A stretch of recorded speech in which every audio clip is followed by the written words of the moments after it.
Now we're going into our part 3, Tarantino Unchained.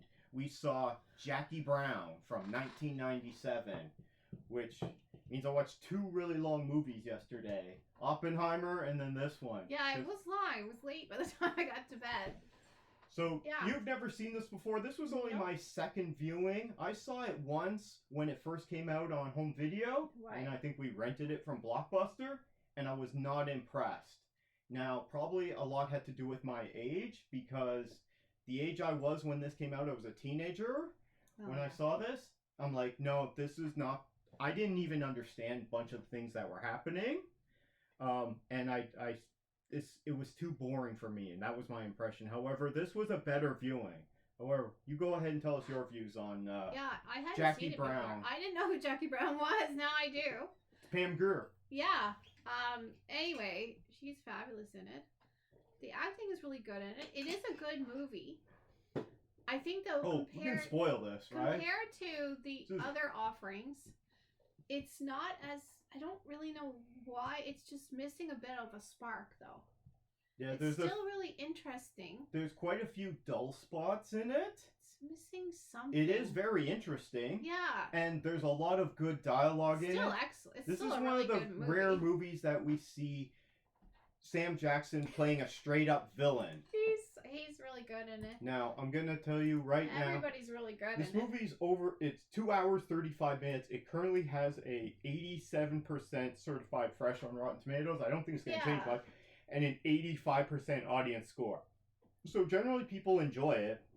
And like his other movies, we're dealing with the criminal world here. And we have some cops in it. They're kind of dumb. They're not the brightest bulbs, the cops. Sam Jackson as Ordell. He's really good in this. He's got some weird hair in this. This was around the time that every time you saw Sam Jackson, he'd be in a different movie with different hair. Oh, his hair is hilarious, especially when it's down and one of the... It's just weird. Oh my gosh. Yeah, there's some crazy hair in this, and his chin and most braid? of the time he has as in the back as a ponytail, which is still weird. But then he's got a chin braid, like and that is really distracting. Oh my god, like some, I don't know, some every old time he talks, sitting it's under just, a cherry tree. It's got to be about 10 centimeters long, and every time he talks, it's just. I guess they glued that on him every time. It's weird. I think everyone's awesome in it, and De Niro's awesome. Let's go through each of them. It's still really good. What did you think of Pam Grier, who played Jackie Brown? She's fantastic. She's real. Cool stuff. She's hardcore in this. She's cool stuff. We get the vacuum guy, Robert Forster, plays Max Cherry. He plays the straight guy who falls in love. He's just a straight man, and he falls in love. He's the bail bond officer. Yeah, and he bounty hunter. World changes, but in the end, he goes back to it.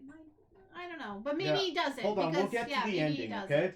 Bridget Fonda, her character was kind of not very important. She's kind of just there for eye candy and to be dumb. Because I know some girls that were like that, and we don't see them straight on film, and that's basically what they're like. So I thought that was good because we've never seen really that kind of character. She's just a really dumb stoner.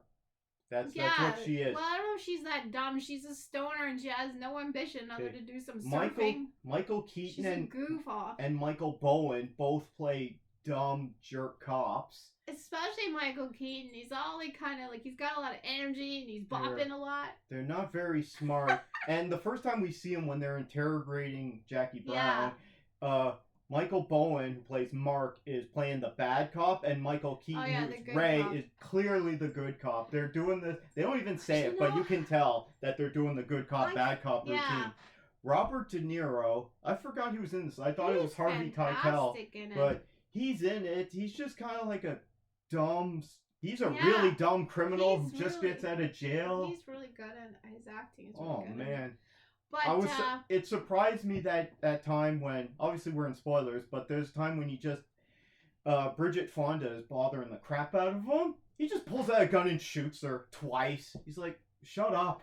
Well, okay, he's not very smart. Puts a twist in things. We see a young Chris Tucker shows up in this, like really. He's not in it for very long. We'll put it that way. Yeah, and he does some really dumb stuff, so he doesn't last very long. Everybody else is just kind of an extra character, but I listen. It's fun, but I think. Oh, we see Tasha Yar in it briefly. Oh, yeah, she's in it. From Star Trek. What's her name? Denise Crosby. Yeah. She's in it for maybe a minute. I think he should have went that extra bit to make it more of a comedy. That would have put in more jokes. Spark. Yeah, that would have given it more because it's good, but it's not like the other two films he's already had. There's something a bit missing in it. You didn't laugh at all during I this. didn't like the time sequence. Mm-hmm. I didn't like that, the way he had the times written on it. I didn't like that part. Oh, for the end, for near the end there when they're doing their plan. No, I think you see it from different angles. Right, and we've seen him Ocean's do 11 style. These time things in the other two movies, but I didn't think it was done maybe as well in this one. Mm-hmm. It wasn't as witty. I think he should have made it just some more. You could have made it really funny, especially with those dumb guys. I laughed during a few moments in it, but there was also you didn't laugh at all when Robert De Niro and Bridget Fonda were fighting, and then eventually he shot her. I was laughing the whole time. I didn't find that funny at all. When Sam Jackson was giving him, when they were arguing afterwards, it got pretty tense, and then he just shoots them. I'm like, yeah, I saw that coming a mile away, and I just laughed. I saw it coming because he kills everyone, but I didn't think it was funny. I didn't think there was enough humor in it, and I think maybe that could have made it. It was more gallows humor. Yeah, I didn't. And I still thought it was good, but it was missing. Sam Jackson is a complete womanizing, sexist dick, and I don't even know he's a womanizer. He's like he keeps women like bugs in a jar almost. He's not even like a womanizer. He just drops in on them. He just has them in like houses, and they're all different. No, he's a bum. But he's like a collector of women almost. It's creepy. He's a really horrible He just person. freeloads off all of them, and he's talking crap to Bridget Fonda the whole time, and he's like, "Don't make me put my foot in your ass, woman." Yeah, but just being really sexist and a real dick. He collects them like they're things, like they're possessions. He owns them almost because he provides those houses. Well, he's a criminal. He's really bad. He's a really bad guy. There's really nothing good about him. He sells guns and maybe illegally. That also maybe let the movie down a bit because there's not really anything good about him. We want to see him get his, you know. Well, he does get his comeuppance. Yeah, he does, but I don't know. It's just lacking in something. But I still think it was well done and well put together. But compared to the other two films, it could have been like Pulp Fiction. This is your worst one so far. Yeah, it's not as good. This is the worst one for me as well. The well ending. At the whole time I'm watching the ending with Pam Grier and Robert Forster, I'm sitting there. Why is this guy not going with her? Well, I think she turns around. That's the whole thing in the end. Because the way that she's driving, I think that's the whole idea of it. She does turn around. Why does he want to stay in this job that he hates doing? He doesn't want to. He said he was quitting. And then he goes back to it because she's not really sure. But then the way she's driving, I think that's the whole point of that scene at the end is that she decides she's going to turn around. And stay with him. Or take him with her or whatever. Oh no, he should have just been like, yeah, I'm going to give all this up. What, we're going to go away? Hell, let's go. Yeah, it would have been more satisfying. That seemed to be more of what the character was about. Because as soon as he sees her, he's in love and they start playing music. But, and then that same day he's thinking, I'm going to give this up. You know, after he dropped her off, he had to go track down some loser, junkie, and then arrest him. Okay, he had to shock him and then arrest him and then haul him into to lock up. Right. He's like, I don't want to do this job. This sucks. What I like about this movie a lot is the reality. It's like a CBC show. CBC shows are really good. CBC about doing like reality. Like you have to tell the guy what key to use and things that would really happen in life. The characters aren't that smooth, although Jackie's pretty smooth. But it just shows more of real life, which we don't get. Yeah. In movies this gets shows. It's the dialogue. It's what people like.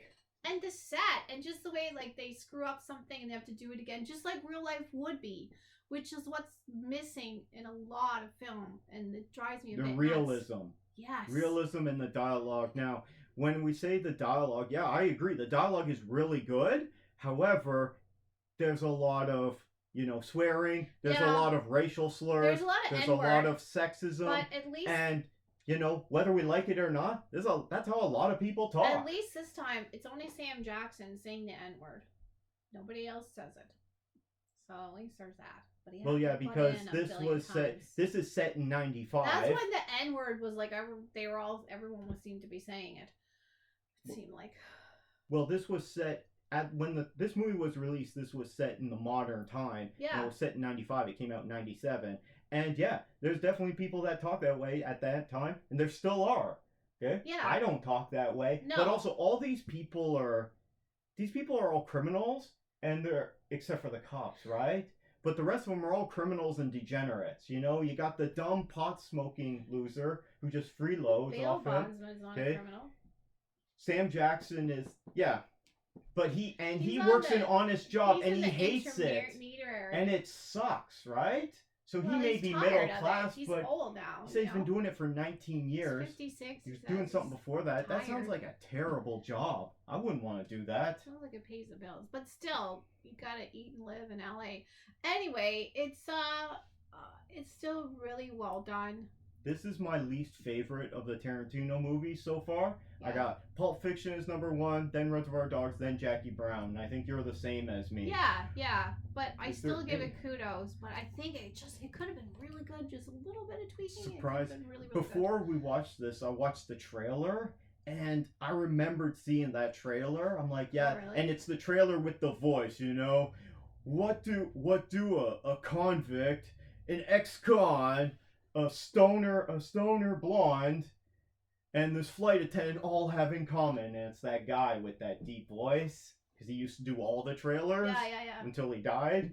I don't know his name. I never saw this thing because I was too busy studying at this time. By watching that trailer, it reminded me, I did see that trailer, and we did rent it, and I watched it, and I didn't enjoy it at the time. I definitely enjoyed it more on this viewing. What kind of rating would you give this movie? I still give it like a 91 or something. It's still good. You're so generous with your percentages. I still enjoyed it. I was watching it the whole time. I want to know what happened. I like the realism. I like the acting. I like the characters. But it was missing that spark. That could have given it a 97 or a 95.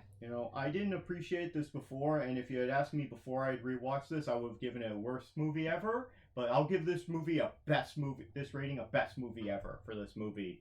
Not that it's as good as the other two, but I had a fun time, and watching it, it's definitely something more for adults, and you gotta know a lot about... There's a lot of murder in it. It's just, when I first watched it, I didn't know that much about this stuff, and didn't have as much life experience. So, I would say the more life experience you have, the more you might enjoy this movie. I guess so. Yeah, it's fun though, and it's all about the criminal element again. This is 3 movies about the criminal element. So far. And then his next movie gets a bit fantastical. Yes. Okay, because we're going into Kill Bill Volume 1. Right. It's a different we're not gonna do Kill Bill Volume 1 and Volume 2 for the next segment. We're gonna do it. It's gonna be separated out, the segments. Oh, okay, we're gonna watch them one per week. Even though Tarantino considers it to be one movie, I don't, and I'm not watching both of them right away because his movies are all over 2 hours easily. If not, some of them gotta be around 3 hours. Well, that was our review for... We watched Jackie Brown.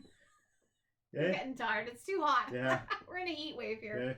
Yeah, it is.